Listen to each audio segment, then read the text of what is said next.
Now 16, this green, very reachable today, Bruce. I'm not so sure it is for Michael Campbell. I'd be surprised if Michael attempted to try and carry that ridge. And, you know, the flag is in the back left of the green, so even if you found the front bunkers, you've still got a fairly long bunker shot. I think Michael will probably thread it down the left and take his chances of pitching close from there. But Geoff Ogilvy potentially may have a go. Yeah, Bruce has definitely got the driver out, and he is pondering about 250 metres to carry the last of those bunkers and the rough on the hill. As you can see here, that nest of bunkers. Options pretty clear here, either straight at the green, as our virtual is showing us now. 245 to pass that bunker, 250 through the rough. If you can thread it through that gap, you can be on the green and with an eagle chance. Bruce, I think right though for Cambo, the decision is down the left, or do I take that on?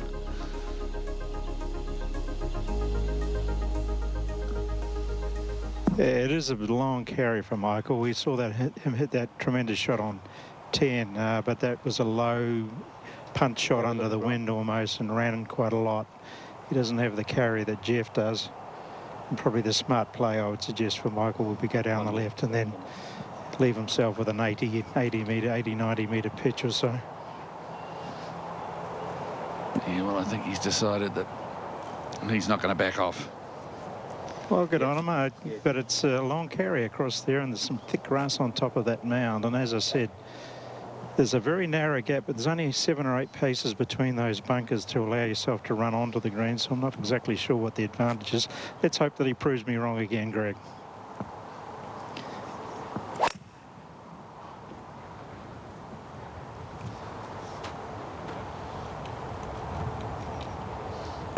He's just got caught on the very edge of that thick stuff. Yeah, I get the impression he was caught between a rock and a hard place. He wanted that driver, but thought, that might not be enough. Now, as Bruce, you've suggested, Ogilvy with the big dog out. He certainly carries it quite a bit further in the air than Michael. Different shot shape, different trajectory for both of them. So if he gets this well, he can certainly get to the bunkers, you would think.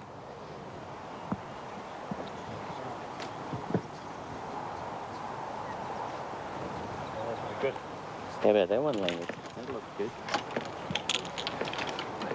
And that's okay in the greenside trap. So just failing to get out of the rough there, Bruce. Looks like it's just settled down a little. Yes, and he's just waiting for the green to clear. The last of the amateurs just finishing off. But yeah, look, he was only a couple of metres of releasing out, and if he had have gotten onto that shorter cut grass, it would have rolled down onto the fairway. So the ball's above his feet, and the ball has nestled down. There's kind of a little indentation that it's in, and there's quite a bit of grass around, as you can possibly see from the camera. And yeah, it's a difficult shot if he's trying to get this precise as a shot from 77 metres would normally be.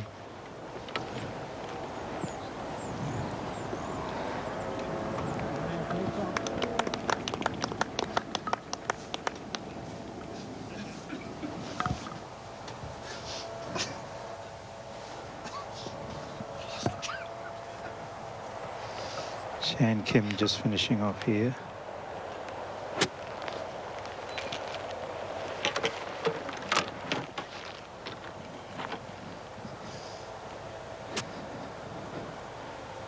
This shot that Michael Campbell has, Bruce, it's one of those ones when you're not playing tournament golf, it's all about improvisation. You know, when you're playing week in, week out, these sort of shots become just a little bit easier because you put yourself in more of these positions.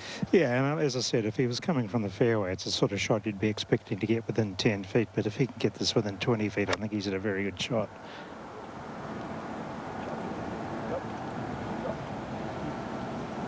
Well, I think he's done pretty well there, given the circumstances. At 5, Ogilvy on the tee at the final par 5 with driver in hand. Absolutely, Phil, and it's down breeze, so he's got a good opportunity if he gets a good drive away to reach the green in 2 and pick up another birdie. But unfortunately, he's caught the left-hand fairway trap. Good clean lie, though. I'd have somewhere in the 220, 230 range from there, which maybe there was a time where Geoff Ogilvy had that shot in the bag. We'll see if he's still got it in the bag. Cambo also going with the big stick. Been looking to feed it down the right-hand side more rather than to try and challenge this left-hand bunker, I would think, Michael Campbell. And he's been able to avoid it. The problem for Michael is he doesn't hit the ball particularly high, so he's not going to have a lot of carry on this shot, and it is coming off a slightly downhill lie. So he's really going to need to catch this cleanly to clear that water. 206, as I said, doesn't sound a long way, but given the circumstances, he'll need to catch it well. A little bit of breeze at his back, Bruce? It is helping, yes it is.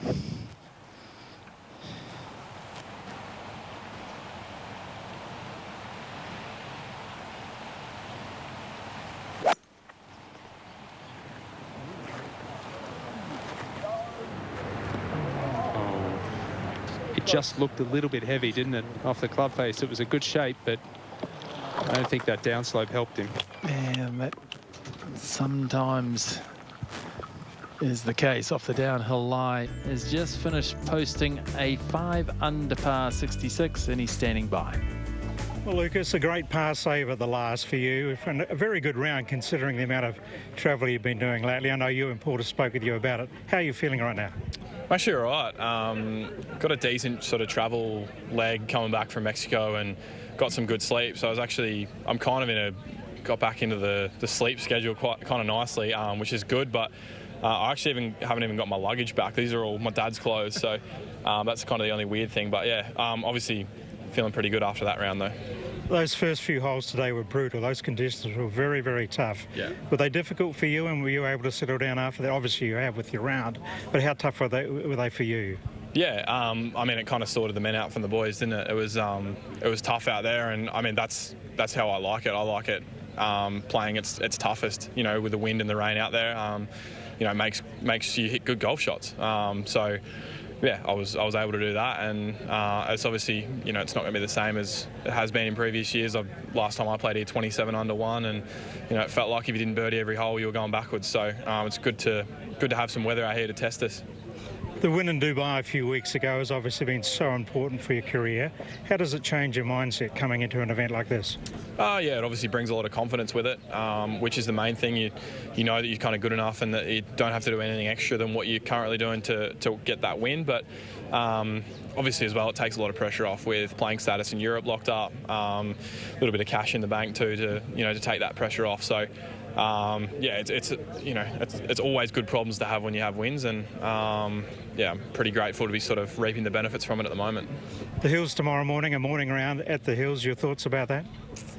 I haven't even had a chance to think about it really. I mean, I know in the valley here for Millbrook and the Hills, it plays quite different from 12 o'clock to 8:12 whenever we're teeing off, something like that. Obviously ball doesn't fly as far. It is quite cold in the valley in the morning, so golf course will play a little different, but just stick to the same plan, keep those bogeys off the card, and it shouldn't be an issue.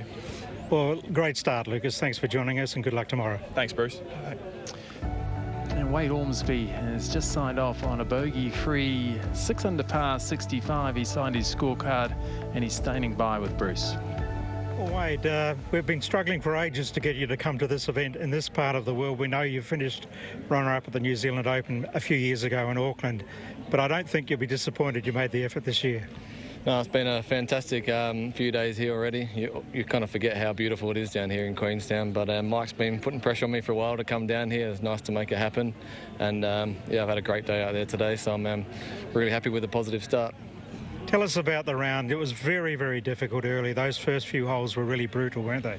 Yeah, exactly. I felt like we could have got the wrong side of the draw there pretty quickly, so it was just a matter of hanging on early, made some great up and downs on 2 and 3, and then it was just a matter of hanging on, and then I started making some birdies back downwind there on, I think, about 5, 6, 7, 7, 8, 9, somewhere in there.